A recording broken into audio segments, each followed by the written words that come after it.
The advice and opinions expressed by the host of Autism Live and her guests are meant solely as suggestion and should not be in any way construed as child-specific advice. The Center for Autism and Related Disorders advises working with a board-certified behavior analyst who has experience with autism before starting any intensive behavioral intervention. Any choices you make in determining your child's treatment are completely at your own discretion.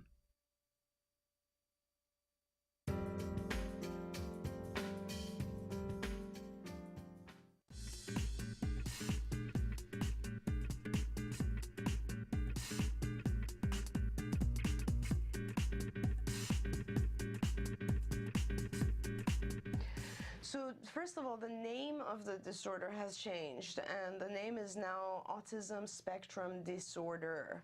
Okay. In the past, it used to be autistic disorder. Up to this point, there were essentially 3 different or 5 different diagnoses that were placed under the spectrum. Okay. So actually, the way that it is currently is that the chapter heading was pervasive developmental disorders. Essentially, that means disorders that are, cause delays or problems in more than one area. They're pervasive. And the 3 main ones that we were dealing with were autistic disorder, and then Asperger's disorder, and then pervasive developmental disorder not otherwise specified. Right. And so now with the new DSM, everything has been merged, and it is now called autism spectrum disorder, one name. Okay. So what you have on the screen, I think, is basically going through the first portion. You'll see autistic disorder, and with autistic disorder, or what we call autism, there had to be a total of 6 or more symptoms. The symptoms would have had to been evident before the age of 3. And just very quickly, kind of the symptoms were in the areas of social deficit, communication deficits, and what we call stereotypic repetitive behaviors. And I've given a few examples of what would be considered a social deficit. For instance, if the child doesn't have eye contact, or the child doesn't share or show. And that's, in behavioral terminology, that's called tacting. Tacting means, how you've seen little kids and they will just sort of make an art thing project and then just come to mom or dad and show it. Yeah. And that is, or like if they're in the car, for instance, and they'll see, a fire engine, and they'll be like, fire engine or truck or whatever, and all they're doing is showing it or sharing minds, essentially. And that's a very important feature or symptom because it's the very first example, or not really the first, but the very most obvious early example of joint attention. So that means the child who shows you something already has the understanding that your mind and that his mind are separate minds. Yeah. And so you don't know what I'm thinking about, but here it is. I kind of want to show this to you, or there it is. I want you to see that. And that's kind of like join your mind with mine. Look at what I'm looking at.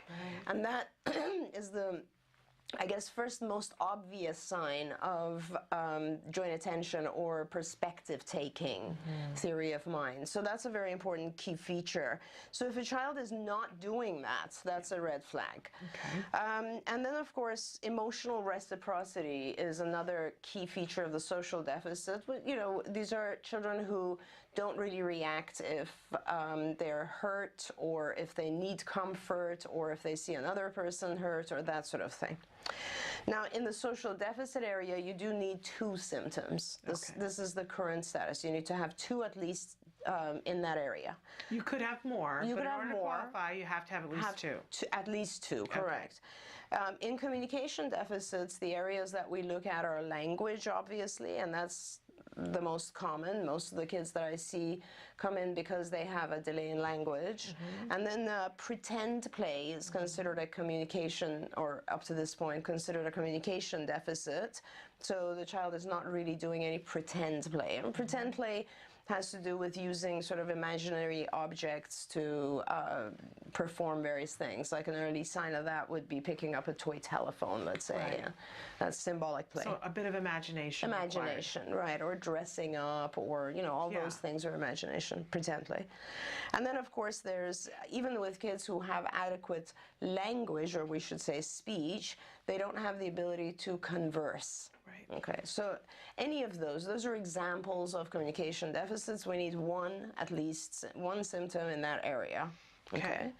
And finally, the last section is stereotypic and repetitive behaviors, which we also refer to as self-stimulatory behaviors, or stereotypy. And these could be a different, you know, million different things. I listed a few, sort of having routines that are difficult to break. Things have to be a certain way. Preoccupation, you've seen a lot of kids like preoccupied with one aspect of something. Intense focus on one thing where you can't really break the child off of that. Or motor behaviors that are repetitive, like hand flapping or body rocking. And these have all been classic, you know, over time classified under one heading, which is the stereotypic repetitive behaviors. These are behaviors that don't have necessarily a function, or people don't understand why the child is doing this other than some intrinsic reason that we don't know. And so if you have 2 in the social deficit area and 1 in communication, 1 in stereotypic repetitive behaviors, that's just 4. Right. And you need a total of 6. So 2 additional symptoms in one of these 3 areas. And as I said, they all have to have become evident before the age of 3. Right. And if you have 6 symptoms, then you have a diagnosis of autistic disorder. That's the current process. Okay? And so this is part of the reason why 2 children with autism could look so vastly different. Oh my gosh, yes. Because somebody could have 5 from communication and 1 from 2 from social and 1 from repetitive, and they qualify for an autism diagnosis. But somebody else could have 2 from the social. That's right. 8 from the repetitive. That's right. And 1 from language, and they still have the same diagnosis. Absolutely. And also each of the symptoms that a child might have might be slightly deficient or extremely. Right. So in other words, a child might have delays in language, but they're not as, you know, severe as another child who has very significant delays. And up to this point, you're not really scoring them on a sort of qualitative measure. It's just, do they have a delay or not? Right. You know, so yeah, that is exactly why there are so many different kids, and they all kind of fit under this thing. And the only, it's actually interesting that you say that, because I think the goal for DSM-IV was to help sort of subdivide the kids, and that's why they had the different diagnoses. They had the autistic disorder, which is the one we went through, and then they had Asperger's and PDD-NOS, which we're going to go through now. Okay, great. So Asperger's, and this is all current stuff, DSM-IV, required that you would have 2 in the area of social deficits, again, like autism, and that you would have 1 in the sort of stereotypical repetitive behavior area and none in the communication deficit area. And so this would separate, the intention was that this would separate those kids out who have appropriate language skills or communication skills, but they still have some, you know, delays or deficits in social behavior, and oftentimes they would also have some kind of adherence to routines or those types. And that's what we would classify as Asperger's. I never really liked the Asperger's diagnosis ever. It just didn't really fit the kids. And the reason for that is that I think Asperger's children right now, you know, the concept is that they don't have any language delay. And I think that kids with Asperger's do have a delay in social language, sort of pragmatic language, a very advanced abstract language.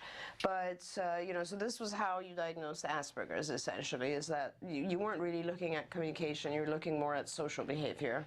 And one of the things I've heard from parents that they felt was unjust about the Asperger diagnosis is that people tended to generalize and say, oh, it's a lesser version of autism. I think a lot of us look at it that way, and yet there's the possibility that there's somebody whose deficits in those areas are so extreme that it's a very, profound form of autism, but it's just different areas. I wouldn't, if you're diagnosed incorrectly, at any point that you place an individual with Asperger's and an individual with autism or autistic disorder next to each other, the child with autistic disorder is always going to be more severe and profound. But what happens, which was kind of unfair for the families who have children with Asperger's, was that the deficits in Asperger's don't appear until a little bit later. So for instance, one of the things that we're looking at for 2- and 3-year-old, 4-year-old is mostly communication. Yeah. And because these children, Asperger's kids, tend to be very intelligent, they kind of overcompensate for the social delays. The social delays don't become really all that evident until maybe 5, 6. So often the Asperger's kids are diagnosed later. Yeah. And also, up till now, there hasn't been good funding for Asperger's, whereas, in the California, for instance, regional center system, you don't get any funding from the regional centers if you have a diagnosis of Asperger's, whereas you do if you have a diagnosis of autism. Yeah. So, and so basically it was a difficult situation. My Asperger's kids are the ones that I worry about the most, actually, because of the fact that the assumption is they're higher functioning, they don't get the level of support they should. Okay, good So point. that's one of the reasons I'm happy about the new changes, and you'll see, because it kind of just folds Asperger's into the whole spectrum. Okay. And then we're left with PDD-NOS. PDD-NOS, which stands for Pervasive Developmental Disorder Not Otherwise Specified. You know what parents say it stands for, though? No. They say pediatrician didn't diagnose. Oh, but that's what great. PDD stands for. That's perfect. I didn't know. I've never heard that. And then there's something for the NOS as well, but I think it's not something we can say on TV. Yeah. I just think it's nonsense. It's like, and we have this in mental disorders. You have it, it's not just with autism, but you have it across a few other disorders as well, where it's kind of like the catch-all category. Yep. It's like, okay, this is the child who has not 6 symptoms, but 5. Right. Okay, where do I put him? Right. He definitely has 5 deficits or 4 deficits that have to be dealt with. So we put him in the PDD-NOS category and say, okay, that means he's higher functioning. He's less delayed, or he has fewer symptoms to deal with. Right. And so, and that was, the kids with PDD-NOS, I think, were completely treated unfairly, because everyone kind of expected these kids to just do fine. Right. I mean, I had over the years, many situations where I had to go to court for kids, or really argue the fact that they needed services despite their PDD-NOS diagnosis. Yeah. Because funding sources frequently go, so you have maybe 5, not the 6, and or maybe 2 of them aren't from the one area that they need to be from social. Exactly. So you could actually have 7, but if they weren't 2 from the social, you don't fit the diagnosis. So there you are with the pediatrician saying to you, oh, your child has deficits, good luck with that, there's no funding. Exactly. Horrifying. For instance, I would have a child where they would have every single stereotypic behavior that could exist, and delays in communication, and because they had just one symptom is the social, which would be just aberrant social behavior, and you'd look at that child and say, oh my gosh, he's more severe, and I can't diagnose him. So these were some of the problems that we had. Hopefully addressed in the DSM-IV. Yes, hopefully addressed now. I think they will be, actually. I like it. As I said before, we'll see how it impacts society, but I do like the new criteria. So we're going to delve into the DSM-V now. I think we should take a short break. Okay. We'll let you take a drink and let you guys ask questions about anything that we've discussed so far, and then we'll continue on with Dr. Doreen Granpeesheh breaking down the new DSM-V autism criteria. Stick with us. Welcome back to Autism Live and Ask Dr. Doreen. We have with us in the studio right now Dr. Doreen Granpeesheh, truly a visionary in the field of autism, and I would argue the greatest autism expert. Thank you. I mean, you have the experience and have had you don't look like you could possibly be old enough to have had the experience that you have, but you have. Yeah, and working with children and really being at the forefront of getting help, both clinically, but also making sure that legislation happens that will help the families case. Oh yeah, things have improved quite a bit since I started. But yeah, I mean, I think it's been my puzzle my whole life. Like I've been trying to figure it out my whole life. So the more we know, the better, of course. Well, and it helps me to sleep at night to know that great minds like yourself are working on this, Oh, thank because you. I appreciate and that. working on, and you always take into consideration, how do we get this to the family? How do we trickle this down to the family, yeah. because they're the important part of this. I always hear you saying that, and I appreciate that greatly. Thank you. I appreciate that. Yeah. And so today we're talking about the DSM-5. DSM-IV. We just went through the DSM-IV and talked about what the current status is, and now you're going to start to tell us what some of the differences are. Right. So what we'll do is we'll talk first about, because it's quite different. Okay. So we're going to start with just like a definition of the DSM-5 criteria now, and then we'll just sort of target the differences. Okay. So first of all, as I said, it's called autism spectrum disorder now, Okay. which I'm glad, because for many years people were just referring to ASD, and that wasn't a term that even existed. Funny. Even the chapter wasn't called ASD, Right. and I was like, where are people getting this from? So Yeah, it sort of became the PC term, because there was such the Right. battle between, is the child autistic or does the child have autism? Right. And different people feel different ways about it, so everybody started saying ASD. Right. Because nobody could argue with that. Right, But right. so now it flows with it. now it flows with it. And so it starts with the first criteria, I guess, which they call criterion A.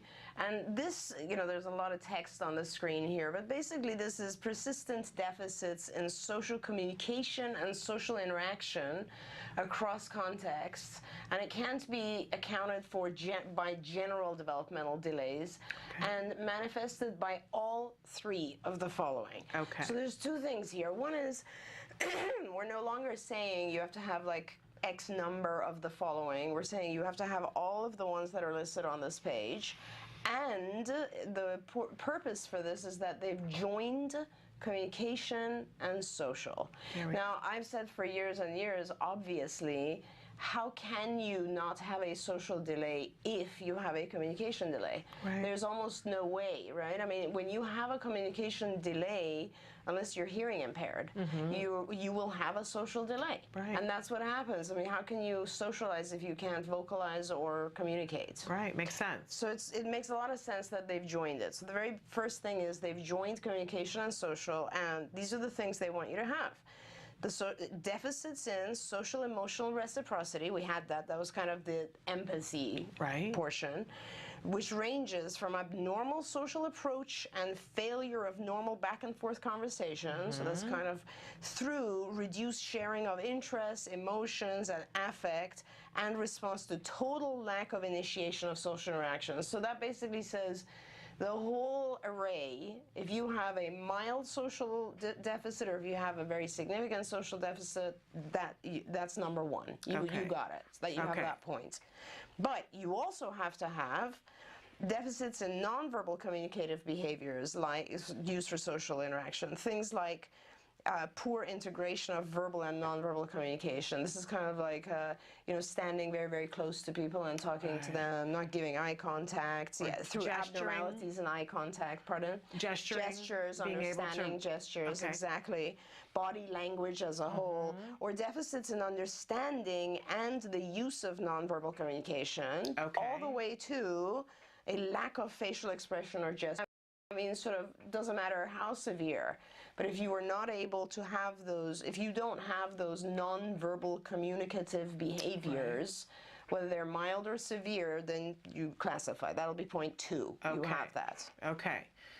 Third area is deficits in developing and maintaining relationships appropriate to developmental level, ranging from all the way from difficulties adjusting behavior to suit the different social contexts, all the way through difficulties in sharing imaginative play, making friends to an apparent absence of interest in people. So this is, again, is a sort of a broad array. So it's kind of like, oh, I have a hard time making friends, or I just have absolute isolation. No contact at all with people. Right. And so for us, as people who've been diagnosing, these are not new words. Right. These are all old words. They were part of the diagnosis before, but they weren't merged. Okay. What's happened now is they've merged it, and they've said, so you must have all 3 of these.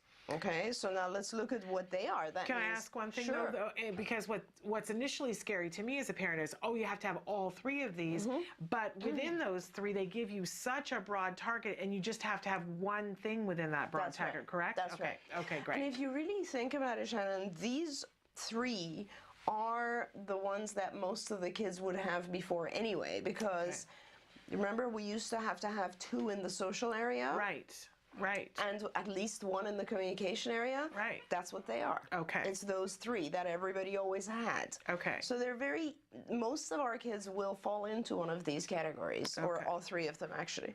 So just to be clear, the first one is just social emotional reciprocity. Okay. The second one is non-verbal communication. Okay. And the third one is developing and maintaining relationships. And these three are pretty commonly, checked off when you do diagnosis, even with the criteria right now. So whether you before had a PDD NOS, or you had Asperger, or you had autism, chances are that, you've got a good You're chance going of... to have these three. Okay, great. Because you might, for instance, if we look at it, a very mild case right now would have, for instance, back at the first category was, deficits in social emotional reciprocity, right? Let's say this child would have difficulty with back and forth conversation. Okay. They get hit number one. Right. Number two is, they also have a little bit of a difficulty understanding other people's gestures. Okay. Okay, and the third one would be, for instance, they don't make friends like other kids do. Okay. See how mild it is, Yes. but you would qualify. Qualify. Okay, great. And on the very severe end, obviously, like Right. completely isolated, no eye contact, so Right. it works. So that's criterion A, and that's the most important, that has to be present. Okay. Now, criterion B is where they deal with all the stereotypical stuff that used to exist also, Okay. remember? And so that's restricted repetitive patterns of behavior, interests, or activities as manifested by at least two of the following. So they just Okay. want you to have two of the four that they've listed. Okay. And of the two would be, so here are just some of them: stereotyped or repetitive speech, motor movements, use of objects, and we've said this, sort of the kids who have, repetitive speech like echolalia, or they have motor movements like hand flapping or body rocking, all of that. Second one is excessive adherence to routines. Right? That's our kids who have Right. rituals and patterns of, they just want things to be a certain way and they have a hard time. The third one is there too: highly restricted, fixated interests that are abnormal in intensity or focus.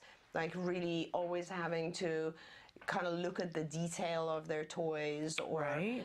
all of those. And again, as I said, those three are very common language for us who've diagnosed, because those were the classifications that were under stereotypy before. Sure. That hasn't changed. These are just examples that Okay. were there. But they're saying you need to have two of these. Now Right. look at the fourth one. The fourth one is awesome. It's brand new. I love it. Thank God they yeah. finally got it. Yeah. It's the very, very first time sensory comes into the diagnosis. We've never Exciting. had sensory before. Hyper or hyporeactivity to sensory input, or unusual interest in sensory aspects of the environment. For instance, indifference to pain, heat, cold, or adverse response to specific sounds, textures, excessive smelling, touching, fascination. I am so happy that came in. Yes. Because all of my kids had some form of sensory, the majority of my kids had some form of sensory issue, and it just it wasn't classified. Right. So it was always important to treat that, but it wasn't something that would contribute to the child receiving a diagnosis. Now it does. Which is Because in exciting. criterion B, you need two of the four. And so if let's say someone has repetitive speech and sensory issues, they'll qualify. Or if they have very, item 3, which is the highly restricted fixated interests and the excessive adherence, those to me are caused usually by anxiety. And a lot of my kids have anxiety, so they kind of do obsessive compulsive behaviors. Right. So for me, it's awesome, because if I now have a child who has sensory issues and anxiety, which a lot of times the anxiety comes from the sensory dysregulation. It's a pretty Right. scary world if things are like too intrusive or too loud, you know, it makes you anxious. Now I have that. If I have a child who has those two symptoms, that qualifies for criterion B. Okay, great. And that's terrific. So not to get confused, but criterion A was where we were looking at the social and communication. Right. Criterion B is where we were looking for the stereotypical repetitive. Okay, but that's got the added sensory component. Which is terrific. Wonderful. Yeah. Now we have two more. We have criterion C, Okay. which says that the symptoms must be present in early childhood. So in other words, that was the same as before. Remember, we had said they should be there before the age of 3. Right. Symptoms should be apparent. And criterion D is that the symptoms together limit and impair everyday functioning. That's not even necessary. I think they put that in there because, I don't know. I mean, it's funny because in the previous years, whenever I train interns and I'm trying to teach them how to diagnose, I've always told people, and I think we've even said it on this show, that nothing is considered a diagnosis or a disorder unless it impairs day-to-day functioning. I always give the example of, you know, somebody could go home and drink a bottle of scotch every night, and as long as their family is happy, they're functional, they go to work, they can balance their checkbook, everything's fine, they don't have a disorder. Right. You know, so the disorder only comes in when it has to do with limiting the individual's everyday functioning. Right. And so, you know, in school, when it comes to kids, or within the family structure, and when it comes to adults, it has to do with work.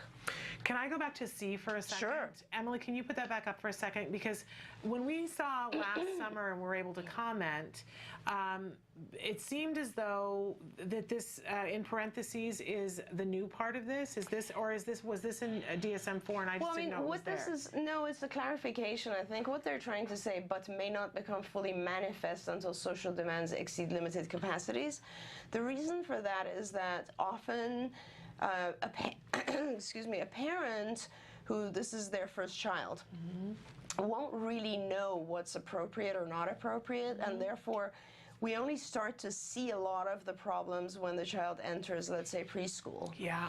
And so what this is trying to say in the parentheses is that, you know, the child could have had these various symptoms, but because the parent was just not placing demands or was doing their best to try to just walk around the child and take care of the child, the child didn't really show these deficits, or perhaps the child was, you know, homeschooled or in an environment where it just didn't become evident. Okay. So this is something good. In other words, it basically says, okay, well, maybe the first person who saw it was the teacher and the child was now 4, which is very common, but that doesn't mean that the symptoms didn't exist before.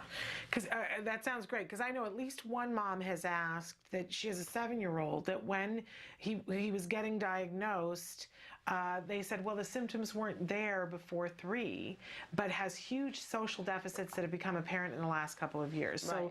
So he might qualify just because of that parenthetical. Is that possible? Well, remember we were just talking about Asperger's, Yeah. and we said that when the children have Asperger's, there's so much, their functioning level is higher, and so a lot of the things about Asperger's, like let's go look at even these. Now let's forget about Asperger's because Asperger's is gone now. Right. But let's talk about, for instance, the social deficits that we just went through, right? Let's say someone doesn't have, has, for instance, difficulty with nonverbal communicative behaviors, or deficits in maintaining relationships. Right. Okay, developing and maintaining relationships. That's a great one. That's number 3 under criterion A.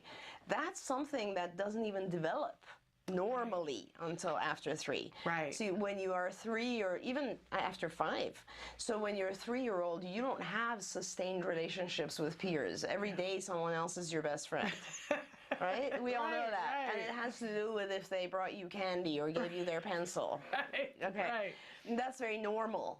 So if a child now is really having problems, and let's say they're 5, and their main area is just they can't develop relationships, well, that caveat in the parentheses sort of allows us as diagnosticians to say, okay, well, maybe it wasn't apparent before 3, but it wasn't something that would become apparent. Right. So it is now becoming apparent, and the child's 5. That doesn't mean that the earlier deficits weren't there, because there has to be some core cause. Okay. The good example of that, Shannon, is theory of mind, is the perspective taking stuff that we know so many of our kids have a problem with, yet perspective taking in normal kids doesn't really even develop until 4 or 5. Okay. So how would we say this is a core deficit that must be present before 3? No. An earlier version of it would have had to been present, but it just became apparent after 3. Okay, great. Yeah, that's what that means. Okay. So now we have criterion A, B, C, and D. Okay, and if you remember, all of A, 2 of the symptoms of B, which is the restricted repetitive behaviors, the symptoms have to be there in early childhood, even if you can't see them right away, and they impair the child's everyday functioning. Okay. Great. That's it. Okay. That's the new diagnostic criteria. And I look at the key differences, and that's on the next slide. And so you notice that the 3 domains now become 2, whereas before it was social and communication and repetitive behaviors. Now it's only social communication and repetitive behaviors. Okay. Second change is that now we don't have categories anymore of autistic disorder, Asperger's, PDD, etc. Now we are just dimensional. It's one dimensional. It's like far end to, very excessive to not so excessive, and we're going to talk about that in a second. Another new change is that we now require 2 of the repetitive restrictive behaviors. Before 1 was enough. Right. But there's the addition of the sensory, which is quite amazing and makes that much more palatable. That's right, and that's an awesome addition. Yes. And the other 2 really good changes that are on the next slides are we have what are called specifiers and modifiers, which I'm going to go through in a sec. Okay. And we have level of severity, which I'm going to go through after that. Okay, so the next... Should we take a break? Would you like to take a break before we do or you want to forge on? Completely up to you. Let's take a short break, and then we're going to come back to do the specifiers and modifiers and severity. So keep your questions coming. Right back more with Dr. Doreen Grampichet after these messages. Welcome back to Autism Live and Ask Dr. Doreen. We have Dr. Doreen Grampichet here with us in the studio, and she is taking apart this DSM-IV, the criteria for autism, and it's very exciting to see this all now and see what has changed.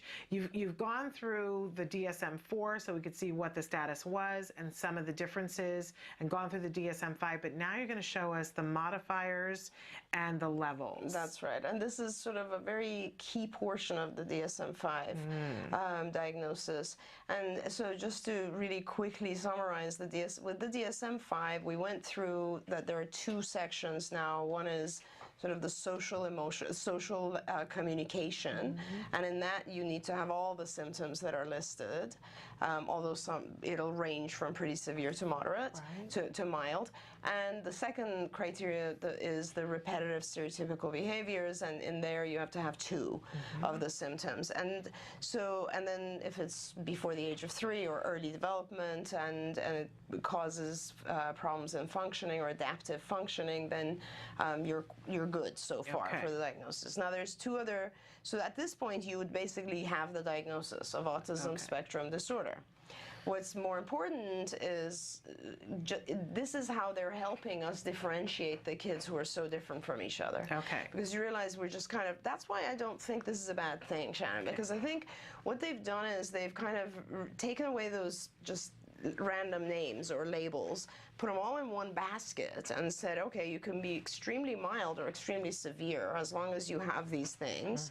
Now we're going to talk about how to give a better picture of each child. Okay. So with the new criteria, if the child meets the diagnosis of ASD, he's going to receive the diagnosis, and this is the first time ever anybody's even asking etiology. What's causing it? If we know that this is symptoms of autism due to, let's say, a genetic disorder like Rett syndrome or Fragile X, you're going to put it in here now. You're going to say ASD with Rett syndrome, ASD with Fragile X. Now, what's really awesome about this, and it's funny because when you look at the diagnostic, the manual 5 and how the examples they gave, which is Rett syndrome and Fragile X, right? First of all, Rett syndrome, oh my gosh. Rett syndrome used to be one of the pervasive developmental disorders before, and it is unbelievably rare. I actually don't know the exact prevalence of Rett syndrome, but in my lifetime, and I've been seeing kids for 30 years, more than 30 years, I've maybe diagnosed 3 kids with Rett syndrome, and it's a much more progressive and debilitating genetic disorder. So it's kind of now, but it does at some early stage, it can resemble autism symptoms. Okay. And Fragile X, of course, is a pure genetic disorder, and again, at some point early on will resemble the symptoms of autism. And those are the only 2 that they've listed as possible examples, but this is very exciting for me because there's, oh my gosh, so many other genetic disorders that resemble autism, and this is so important, like Angelman syndrome and so on. And I love the fact that we can easily put those children in, because up till now what would happen is if you were diagnosed with a genetic disorder, you were pulled out of autism and all your funding was shut off. Oh, how which horrifying. is horrible. Right, exactly, and because it's garbage. Kids who have, let's say, Angelman's or any of these other milder genetic syndromes will benefit tremendously from behavioral intervention, and it wasn't fair that they would be pulled out because someone has discovered their genetic issues. What a disservice. So this is very good, and so you can put that in there now. This is very important. All the time about the signs of autism and things that for families to look out for. This is not anything new, but what University of California has done is condensed these 5 things down and said, here are the 5 things that parents should be aware of. Not practitioners, but parents, so that when they go into the practitioner, they can say, here's what I'm seeing and this is what my concern is. Any one of these is not necessarily mean that your child has an autism spectrum disorder, but if you see any one of these, it is worthy of having a conversation with your pediatrician. So Kelby's got them there on the screen. The first one is that your baby does not respond to his or her name, and more specifically, that they don't respond if the caregiver says it. If somebody else says it, right, that's not a big of a deal. But the person that they spend the majority of their time with, if they say their name, what you really want to see is the child orients to who, the caregiver, to look at them when their name is being said. And if they're not, that's something that you need to be concerned about. And it may not be autism, it might be a hearing deficit, it might be something else, but it is something to be concerned about and to talk about with your pediatrician. Do you want to take the second one? Sure. Does your young child engage in joint attention? Joint attention refers to an activity where a child joins with another person to look at the same object or watch the same activity. So they would point, typical babies would point, show toys to others. They might look at a puppy and say to the parent, look at that, look at the puppy. I'm sorry, I just was going to interrupt for a second. Whenever I go to Disneyland, this is what I watch. Because Jem didn't have this, and I didn't realize it. I didn't realize it either. Wyatt didn't have it either, or nor did Wyatt. The first one, too, he didn't respond to his name. Okay, interesting. But when I'm at Disneyland, I'm fascinated, and I will watch the little ones, to a year to 3 years old. And I'm absolutely fascinated because at Disneyland, everybody's pointing and going, oh, look. Right. Mom goes, oh, look, there's Mickey. And I see the baby look at Mickey and then look back at Mom, and I go, there it is. There's that joint attention. Right. Look at, and then I know. And I never go up to knew. people and go, how old is your child? And they go, oh, she's a year old, but it's there. I see it all the time at Disneyland. I know, and I never caught it. I never caught it. I never saw it in Wyatt, but I didn't know that was a sign. Yep. Okay, you want to take the next one? Yeah, the next one is, does your child imitate others? This is another one when we go places, my son and I love babies. And I always try to get a baby to smile. If there's a baby, we're in line someplace, I try to get him to smile, and I do fish lips, right? Yeah. And it's fascinating to see that even sometimes an 8-month-old baby will start to go, when I'm doing it, because they want to copy what I'm doing, and it always fascinates me.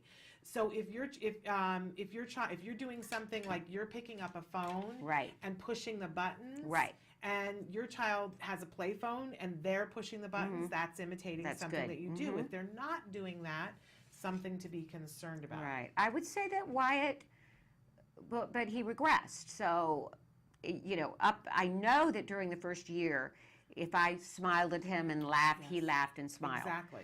But it was, sometime after it was, 13 months, 16 months, 2 years that these things, he stopped doing those things and Yes. was more spacey. Yeah. And it isn't on this list, but I always say anytime there is a loss of skill, Language in warning particular, yeah, why it Warning lost language. bell. Yeah. Okay. Okay, the next one. You want to do it? Yeah, does the child respond emotionally to others? Babies are responsive to others. They smile when someone smiles at them, imitates or laughs when playing with toys. When a typical child sees another child cry, they may cry themselves or act concerned. Yet a child with autism may not respond to someone's smile, invitation to play, unaware of distress or concerns of others. So that was something, why it seemed to be unaware of others. Okay.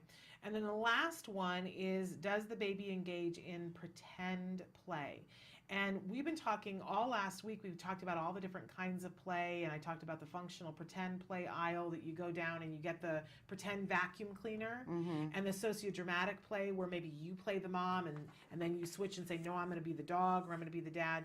It's that kind of pretend play. If they want to be the doctor and they want to take the stethoscope, all of that is a really good sign.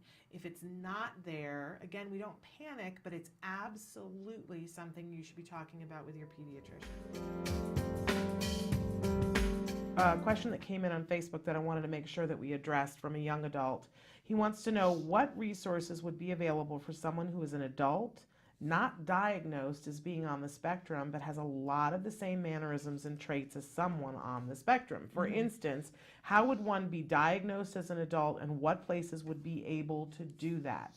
It sucks seeing videos of people who are diagnosed talking in a way similar to the way that I talk, giving gestures with their hands that I give, but knowing that I was possibly not diagnosed because my mother didn't care and didn't give me any support, or because I was such a high-functioning individual that testing for my form of it wasn't as up-to-date as it is now. Very smart. You're Yeah. a very, very smart person. You are. Not too many people would actually realize that, you are. This is an adult. So when you were a child, I guess it was sort of this huge ocean of individuals coming into. It's like a massive flood of people coming in, and I assume you're a young adult because there are not that many older adults, So when we're looking at, let's say 20 years ago, diagnostic issues were very different. It wasn't so much about diagnosing the higher functioning folks as it was there were just so many kids coming in with severe forms of autism that all the attention on diagnostics was on them. It was a flood, of young people coming in. So I would say now, with the new diagnostic criteria that allows us to kind of diagnose based on severity. In the old days, like before 2003, you may have possibly been classified as either Asperger's or pervasive developmental disorder, not otherwise specified. Now, the criteria are pretty much the same. There is no other sort of milder form. It's the same, but you can have a severity of 1, 2, or 3, 3 being the most severe and 1 being the least severe. So where would you go? You would go to a diagnostic center. You're in the US, I assume, and if you're in the US, any psychologist would be able to do this for you. A psychiatrist would probably be able to do this for you. So you're really looking for a psychologist or psychiatrist, preferably. I think you're in better shape if you go to a center where it specializes in autism, like where we are, or many universities have this as well. It's simply because,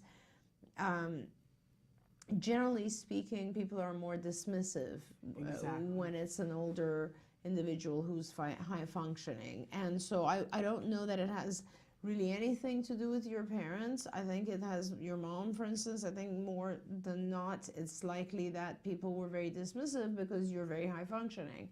So, and what you're looking for, the way the diagnosis works, there has to be a set number and very specific criteria that are met. So the first domain of the diagnosis is what's called social communication, and there are a specific number of symptoms, and every single one of those boxes has to be checked.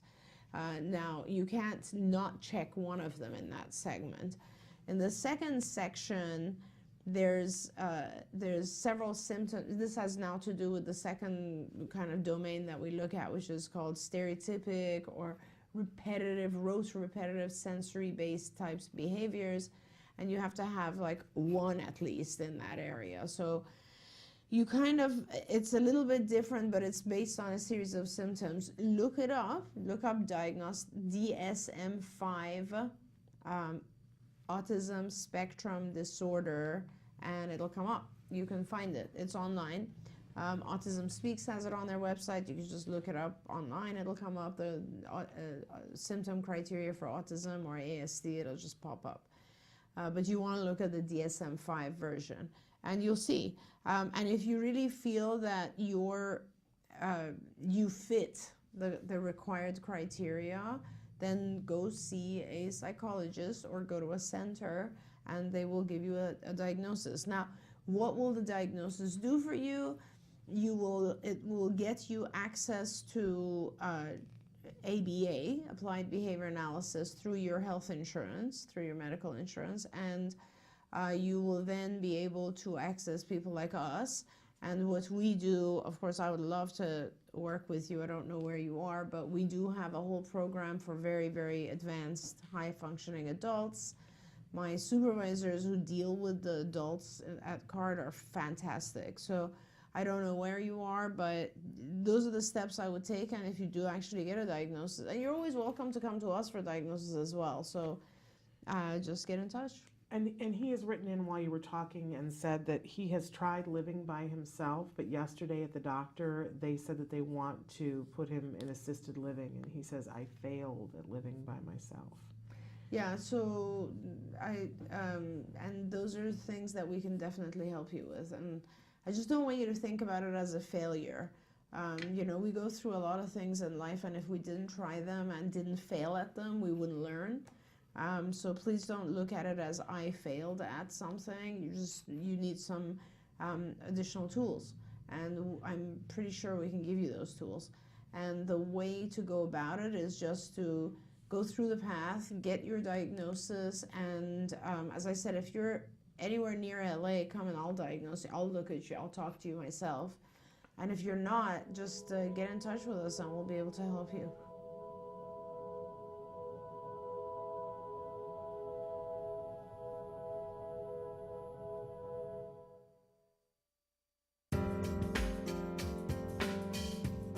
Now, we had another question that came in just now, Vince, that I'm wondering if you could take. Parent wants to know, is it possible to potty train a child that is not fully verbal, plus he does not cry when having a dirty nappy? He can go for hours, wet or dirty, and would not care at all. Yeah, it's possible. It's definitely possible. And in most of, all of our BCBAs for sure, and our centers are trained to be able to work with all different levels of children, when it comes to potty training. Now, some of it is going to be a lot of prerequisite work working up to potty training. So it's not as if we just say, oh, we want to work on potty training, let's go. So we would need to do potty logs and some data collection, again, getting them to recognize if their diaper is full or empty, those types of things. And we can do that in many different, ways to help them either communicate or be able to identify that it's time to go to the bathroom. And then using reinforcements and different reinforcement procedures, we can continue to reinforce them for successes as they go ahead and void on the toilet. But that could be a very long process, but it's definitely a process that the centers can work on.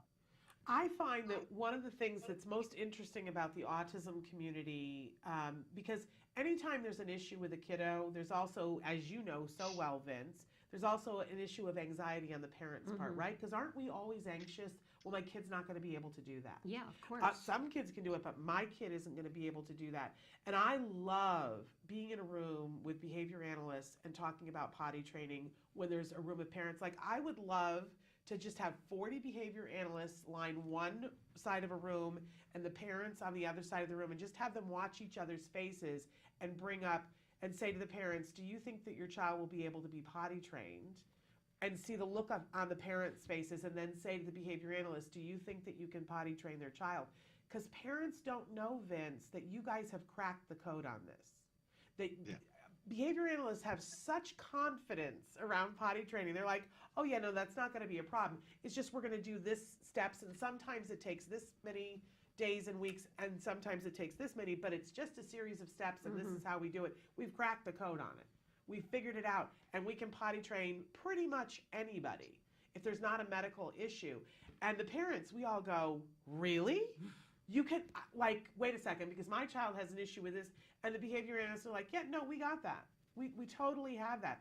And it's something that I like to spread to parents, because it's one of the big first hurdles in those first early years, that, because, you know, no daycare center will take your child. Right. No nursery school. You can't go to kindergarten in a diaper.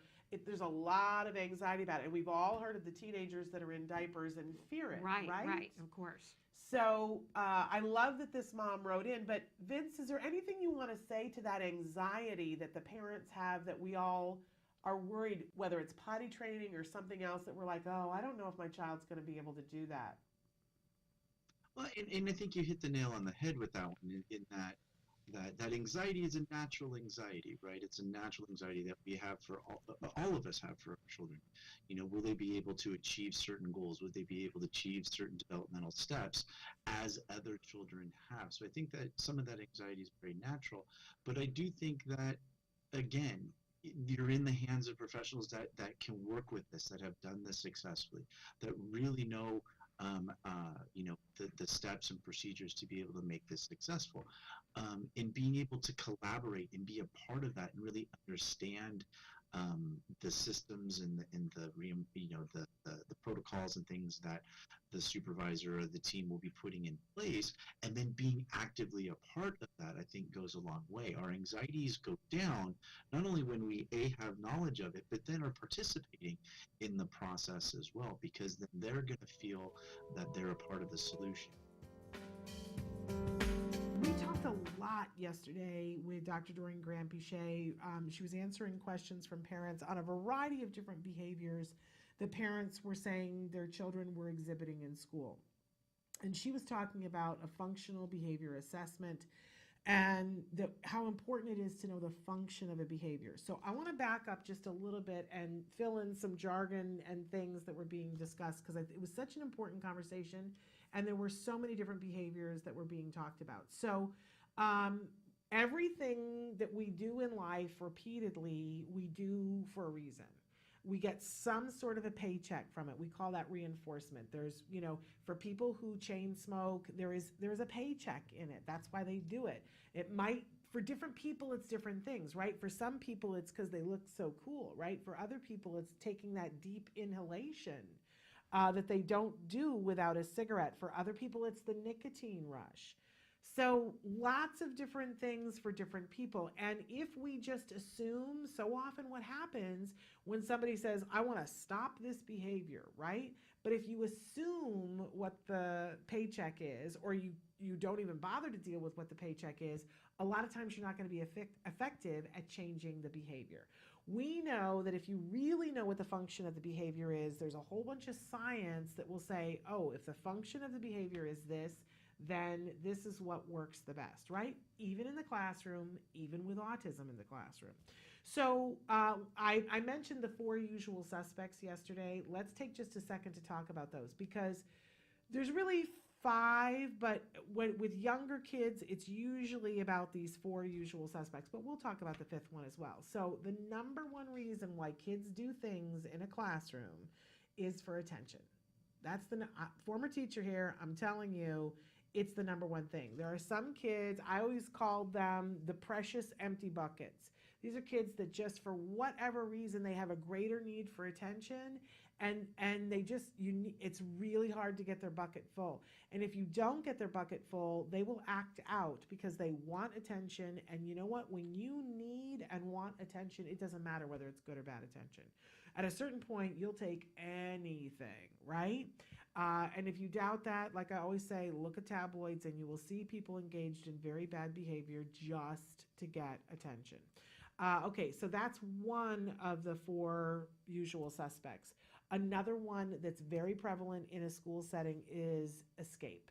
You want to get out of doing something. And if you're a kiddo, going back to our communication lesson today, if you're a kiddo who doesn't understand the lesson or what's being asked of you, oh, put that through your own filter. If you're sitting in a classroom where somebody is wildly gesturing and doing this and you don't get it, don't you want to leave? I do. I start looking at other people going, are you getting this? And if they're like, no, I'm not getting it either, then I go, let's leave. Why would I stay for this, right? And you know what's worse than everybody going, oh, no, I don't get it either, is when everybody else goes, yeah, no, I'm getting it. Why aren't you getting it? Oh, then I really want to leave, right? And that's how our kiddos are. So it could be a specific task that they don't like. It could be being with a person they don't like. You know, it could be the time of day they don't like, but they want to escape from it. And look, if I throw a fit and you throw me out of the classroom and send me to the principal's office, woohoo, I won, right? So very important to know when it's escape driven. Okay, the next one is access to someone or something. So, you know, sometimes I'll see kids that will behave in a certain way. I mentioned it yesterday that there was a kiddo that would run out of the classroom every day, and when he would, the vice principal would come and get him, and they would sit in the office and do this with pencils. You know, I think initially he wanted to escape the classroom, but eventually he wanted access to sitting in her office in a cushy chair and bouncing pencils, which if you don't understand what's happening in the classroom sounds a lot better than sitting there and being the person that doesn't get it, right? Okay, so attention, escape, access to something. So the last one is the toughest one to solve. It's the toughest one to figure out that this is what it is, and it's the toughest one to circumvent, and that's sensory.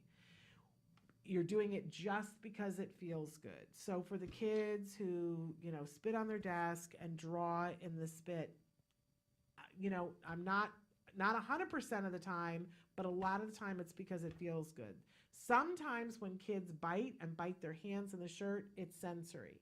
Although it could be other things as well, depending on what happens afterward.